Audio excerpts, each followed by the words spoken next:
On to your weather update for this afternoon. One person is missing and 7 others have been injured due to the disasters caused by the prevailing heavy showers. The Disaster Management Centre stated that more than 1,800 people belonging to 428 families in 7 districts of the island have been affected. This is a detailed report on the current weather conditions. Due to the impact of Cyclone Mocha, Galle and Mathura districts were most affected with the heavy rains the island experienced in the last few days. With Nilwala and Gin River overflowing due to heavy rains, many low-lying areas in Galle and Mathura districts are still inundated. Our correspondent said that with the Gin River overflowing at several places, many low-lying areas in Thawalama, Hiniduma, Udugama, Nagoda and Unanvitiya are inundated. Vehicular movement has been disrupted due to the inundation of the Mapalagama Alpitiya main road. Udugama Baddegama road is also currently inundated.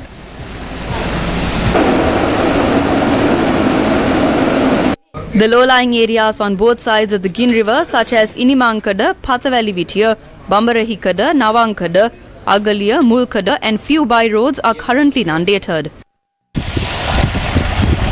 Our correspondent said that the road from Baddegama to Nagoda and the road from Baddegama to Agaliya were flooded at many places, causing disruption to vehicular movement. Due to the debris washed away with the floods getting stuck in the Wakwala bridge across the Gin River, the surrounding roads and lowlands remained inundated.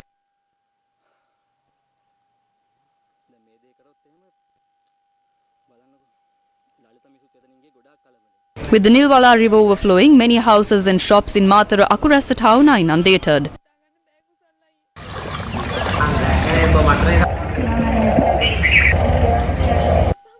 Due to the overflowing of Kongalara, Beliyatta-Walasmulla main road from Dambul area was inundated this morning. Our correspondent said that the transport has also been hampered. The Department of Irrigation says the Gin and Nilwala rivers are still at minor flood level. The Nilwala River reached minor flood level in Pitabaddara, Panadugama and Thalgahagoda. The Gin River has reached minor flood level in Thawalama. The Irrigation Department says the Gin River is at risk level in Baddegama. Maguru Ganga has reached flood levels in Maguru, while the Kuda Ganga has reached flood level in Khalawallava. The Irrigation Department informs people living in surrounding low-lying areas to remain vigilant.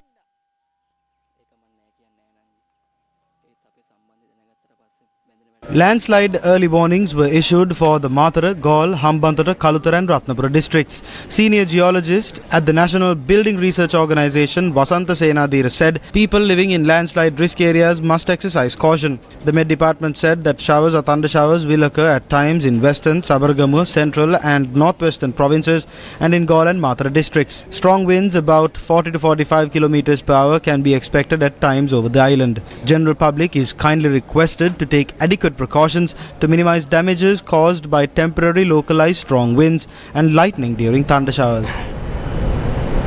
Meanwhile, the Disaster Management Centre convened a press conference this morning and explained the current situation. අද මේ අවස්ථාව වන විට මෝකා සුළුකුණාටුවෙන් ශ්‍රී ලංකාවට ඇති වන බලපෑම සම්පූර්ණ. The effects of Cyclone Mocha has completely left Sri Lanka. However, with the Mocha cyclone, there was continuous rainfall, strong winds and other disasters from the 10th of May. And this left 19 divisional secretariats affected. Currently, the water levels in the river basins are going down. ප්‍රාදේශීය ලේකම් කොට්ටාශ 19කට ආබාධයන් සිදු වෙලා තියෙනවා. අද දින මේ වන විට ගංගා ద్రోණීන් වල ජල මට්ටම් පහත බැසගෙන යනවා. What advice can be given to the people in the affected areas? ජලයේ ක්‍රීඩා කරන්න දරුවන්ට අනවශ්‍ය ආකාරයට ජලයේ උරුපදින්න විනෝද වීමට කටයුතු කිරීමෙන් වළක්වන්න මාර්ගවල. Do not allow children to engage in water activities. If the roads are flooded, always move from the middle of the road as there could be drains which are not secure and if you fall in them, there could be injuries. If power lines have fallen due to trees falling on it or other ways, do not touch them. If you see such incidents residents call 117, the hotline for the Disaster Management Centre, and we will take action regarding that immediately. 117 ආපදාකලන මධ්‍යස්ථානීය ක්ෂණික දුරකථන ඇමතුම් මන්දිර මැදුරිය 114 දැනුවත් කරන අපි ඒ සම්බන්ධව ක්ෂණිකව ක්‍රියා කරනවා.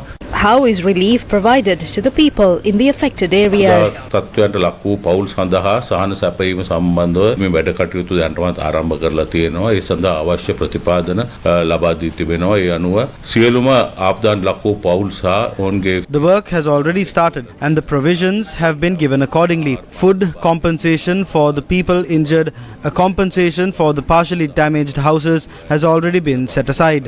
Although the rain has reduced in around a week, the real monsoon rain will start after the 25th. That is the prediction given to us by the Met Department. Accordingly, the placement of personnel, getting a relief centre ready, boats and rescue teams are underway. Schools will not be used as relief centres as ordinary level exams will start on the 29th of May. කිරීම ඊට අමතරව සහන මධ්‍යස්ථානය සූදානම්ව තැබීම බෝට්ටු සහ මුදවා ගැනීම කණ්ඩායම දිරිය ස්ථානගත කිරීම යන කටයුතු මේ වනටත් ආරම්භ කරලා තියෙනවා. ඊට අමතරව මෙවර අපොස සාමාන්‍ය පෙළ විභාගය මැයි මාසයේ 29 වෙනිදා සිට ආරම්භ කිරීම නියමිතව තිබෙනවා. මේ විභාගය තිබෙන නිසා කිසිම අවස්ථාවකදී අපි සහන මධ්‍යස්ථාන වශයෙන් පාසල් භාවිතා කිරීමෙන් වැළකී සිටිනවා. As the inclement weather is looming, the Sri Lanka Navy has deployed relief teams in certain areas in the southern province to provide assistance and support to those who may be affected by flood on the 14th of May 2023. Following the directives of the Command of the Navy, Vice Admiral Priyantha Pereira, the Southern Naval Command has sent relief teams to Galle, Akurasa, Kotapola, Nagoda, Thavalama, Kamburupitiya and Athuraliya areas to ensure coordinated and effective response. The Navy has sent relief teams to Galle and Mathura districts as the floods caused by the overflow of Ginganga and Nilwala river. These teams are now prepared to assist the affected people with the necessary relief. Moreover, additional Navy relief teams are kept on standby to be deployed at will to render assistance to the general public if they are being affected by floods. In the meantime, a powerful cyclone has hit the coastal lines of Bangladesh and Myanmar after intensifying into the equivalent of a Category 5 storm.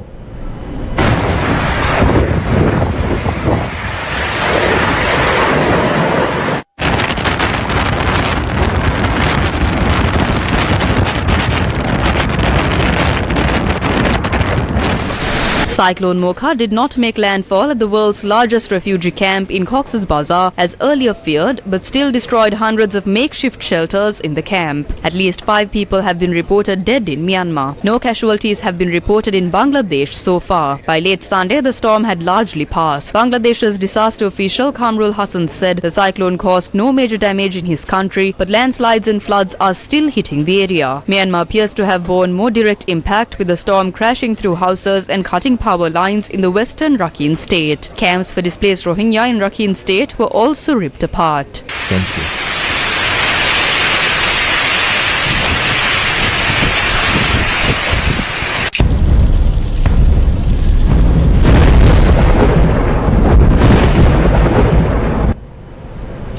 In more news, President Ranil Wickremesinghe has announced that a cabinet subcommittee would be appointed to implement the Subana Jurong plan for the development of the Western Province, and a new agency would be established for this purpose.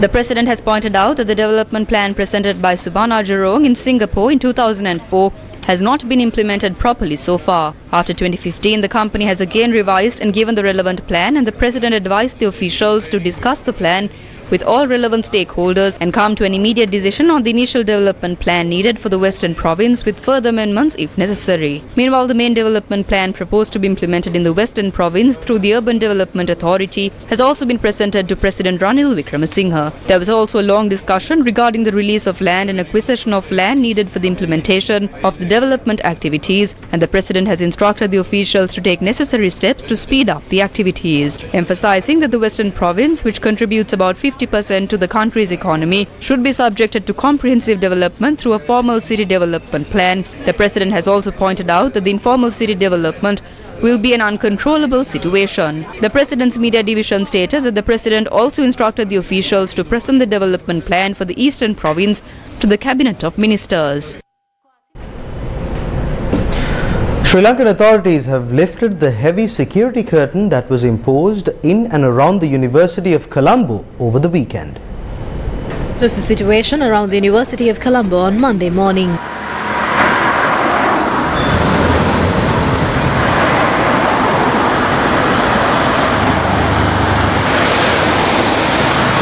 Since last Friday night, the police Special Task Force, Army and police anti-riot teams were deployed in and around the University of Colombo to maintain a strict security area. Police spokesman SSP Nihal Talduwa said that the action was taken based on some intelligence information that was received. Journalists questioned Ministry of State Kanaka Herath about the tightening of security in Colombo. කොළඹවට දැඩි ආරක්ෂාවක් එහෙම දාලා තියෙනවා. ඒ වගේම වෙනම කතාබහක් ලක්වලා තියෙනවා මහින්ද රාජපක්ෂ මැතිතුමා ආයි අගමැති ධූරයට එන්න යනවා කියලා. එහෙම දෙයක් සූදානමක් තියෙනවා. එහෙම මම දන්න තරමින් නම් එහෙම දෙයක් නැහැ. එහෙම නම් ඉතින් There is no such thing. Then Dinesh Gunawardena should leave. If it is about the security, it could be done because of the programs held from the time to time. Not only in Colombo, but also in our areas. It was done one day. Sometimes a workshop could have been conducted on the security of the country. ඒක කරා ඒක මම හිතන්නේ සමහරක් වෙලාවට රටේ ආරක්ෂාව පිළිබඳව වැඩසටහනක් එක ඒ කියන්නේ වැඩමුළුවක් වගේ පවත්වන්න ඇති කියලා හිතනවා. Those were the views expressed by State Minister of Technology Kanaka Herath. Meanwhile, in more news, the case filed by Sri Lanka at a Singapore court seeking compensation for the environmental damage caused due to the Express Pearl disaster is scheduled to be called again today. A Singapore law firm is due to appear for the case representing Sri Lanka. The case was taken up before a Singapore court for the first time on the 9th of May. The Attorney General's Department filed a lawsuit before a Singapore court seeking compensation for the environmental damage caused by the Express Pearl vessel on the 26th of April. The fire that broke out on board the Express Pearl vessel, which was sailing under the Singapore flag on the 20th of May 2021, had a severe impact on the sea of Sri Lanka. The Marine Environment Protection Authority says measures have been taken to reassess the damage caused by the Express Pearl vessel that caught fire in the sea of Sri Lanka. MIPA Chairman Attorney Asela B. Rakava says the report is being formulated based on the directives of the Attorney General's Department. Youth for Change organisation convened a press conference in Upanayaka and expressed their views on the current administration. Ranil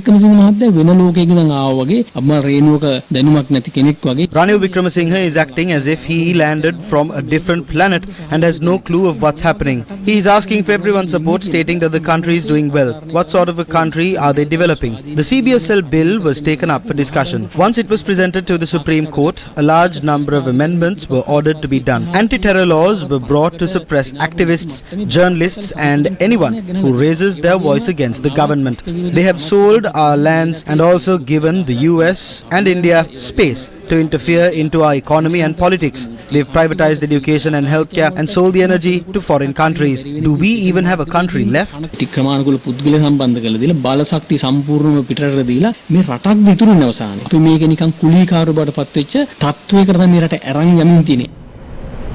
Parliamentarians from the Tamil National Alliance representing the North and East will meet with President Ranil Wickramasinghe for another round of discussions on Monday.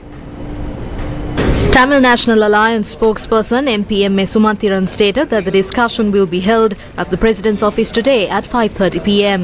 Matters such as devolution of power, land problems in the north, release of Tamil prisoners are scheduled to be discussed. 5 rounds of talks have been held between the TNA MPs and the President since December 2022. In more news, the Sri Lanka Podujana Peramuna said that no request was made to the President to reappoint former President Mahinda Rajapaksa as the Prime Minister. This comment was made by SRPP General Secretary Sagara Karyawasam in Colombo. ඒ අනුව මේ කොළඹ නගරය පුරා හමුදාව ස්ථානගත කරලා තියෙනවා කියන සම්පූර්ණ පදනම් විරහිත කිසිදු පදනමකින් තොර කතාවක් සමාජයේ පතුරවා හරිමින් තියෙනවා. අපි ඊට පැහැදිලිව කියනවා මහින්ද රාජපක්ෂ කියන්නේ මේ රටේ නිදහසෙන් පසුබිහි වෙච්ච ශ්‍රේෂ්ඨතම නායකයා. ඒ වගේම මහින්ද රාජපක්ෂ කියන්නේ ජනාධිපතිවරු 4 දෙනෙක්ට ඉවර කරන්න බැරුව තිබුණු යුද්ධයක් ඉවර කළා. සීල් කරපු මිනි පෙට්ටිවල දකුණේ තරුණයන් ගෙදෙට්ට එන එක නවත්තපු. ඒ වගේම පාසල් යන උතුරේ දරුදරියන්ගේ බෙල්ලෙන් සයනයිඩ් කර ගලවලා ඒගොල්ලන්ට නැවත පාසල් අධ්‍යාපනය ලබා ගන්න ඉඩ සලස්සපු නායකයා තමයි මහින්ද රාජපක්ෂ. එතුමාගේම භාෂාවෙන් කියනවා නම් එතුමා ජනතාව වෙනුවෙන් බලය ලබා ගන්නත් බය නැහැ. ඒ වගේම ජනතාව වෙනුවෙන් බලය අතාරින්නත් හැකියාව තියෙන නායකයෙක්. ඒ වගේ නායකයෙක් අපි කවදාවත් හොර රහසේ බලහත්කාරයෙන් හමුදාව ගෙනහැල්ලා දාගෙන මේ රටේ තනතුරකට පත් කරන්නේ නැහැ. එතුමාව තනතුරකට පත් කරනවා නම් අපි අනිවාර්යෙන් එතුමාව ඒ තනතුරට ගේන්නේ මේ රටේ ජනතාවගේ ආශිර්වාදය මැද්ද මිසක් මේ රටේ ජනතාවට හොර රහසේ එවැනි තනතුරකට ගේන්න අපි කටයුතු කරන්නේ නැහැ. මෙය තමන්ගේ දේශපාලන බංකොලොත්භාවය වහගන්න මාතෘකා නැති දේශපාලනඥයින් විසින් සමාජගත කරන බොරුවක් මිසක් සත්‍යතාවයක් ඇති කාරණයක් නෙවෙයි. Minister Nimal Siripala de Silva says that Sri Lanka is ready to play a special role in cooperation in the Indian Ocean region. He made these remarks while joining the Indian Ocean Summit. The 6th Indian Ocean Summit was held in Dhaka, Bangladesh. Nimal Siripala de Silva, the Ministry of Ports, Shipping and Aviation, represented Sri Lanka. Speaking there, the minister said that the Indian Ocean region has always been an important place for every country. Therefore, the minister has pointed out that it is essential to strengthen cooperation in order to manage the peaceful development and competitiveness of the region. The LOLC Divisavia program that aims to support the education of Sri Lankan children took place centering the Trincomalee district on Monday.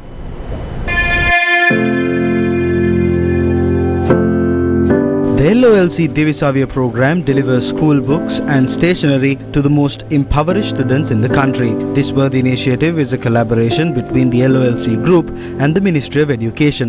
The program took place at the Trincomalee North Education Zone on Monday. School books and stationery were delivered to students of the Moraveva Yaya Haya Vidyalaya, Padavi Gamunapura Vidyalaya, Kanijavali Sinhala Vidyalaya and Pulikandi Kulama Vidyalaya.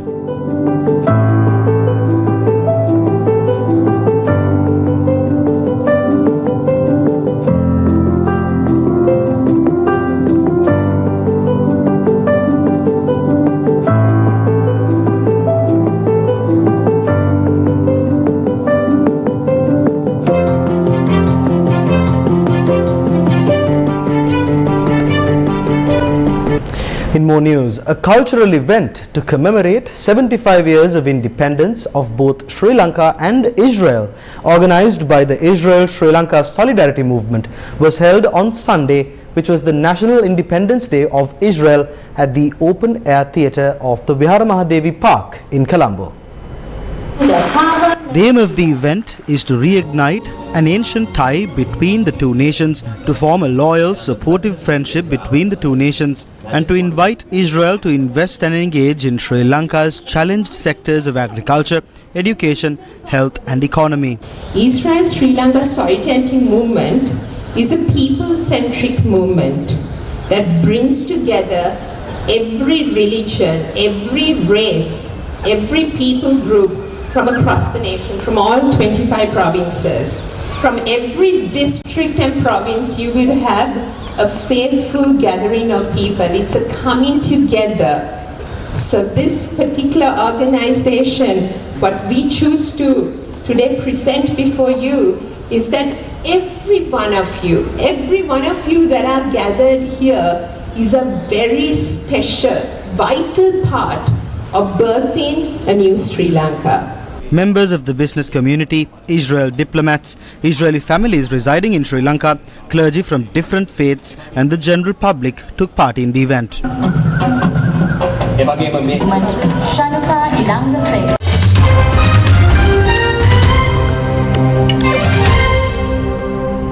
In international news, Thailand has delivered a stunning verdict in favor of an opposition party that is calling for radical reform of the country's institutions.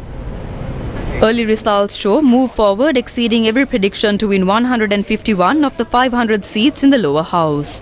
It's now 10 seats ahead of what was the front-runner Pheu Thai, led by ex-Prime Minister Thaksin Shinawatра's daughter. Analysts are calling this a political earthquake that represents a significant shift in public opinion. It is also a clear repudiation of the two military-aligned parties of the current government and Prime Minister Prayut Chan-o-cha, who led a coup that ousted an elected government in 2014. The governing coalition won only 15% of the seats. Turkey headed for a runoff vote after President Erdogan led over his opposition rival in Sunday's election but fell short of an outright majority to extend his 20-year rule of the NATO member country. Neither Erdogan nor Kılıçdaroğlu cleared the 50% threshold needed to avoid a second round to be held on the 28th of May in an election seen as a verdict on Erdogan's increasingly authoritarian path. The presidential vote will decide not only who leads Turkey, but also whether it reverts to a more secular, democratic path, how it will handle its severe cost of living crisis, and manage key relations with Russia, the Middle East, and the West. Kılıçdaroğlu, who said he would prevail in the runoff, urged his supporters to be patient and accused Erdogan's party of interfering with the counting and reporting of results. But Erdogan performed better than pre-election polls had predicted, and he appeared in a confident and combative mood as he addressed his supporters. Erdogan said, quote, "We are already ahead of our closest rival by 2.6 million votes. We expect this figure to increase with official results," unquote. And that brings us to the end of this edition of Lunchtime News here on TV1. For the News First team, I've been Sanita Senanayake. Take care and stay safe.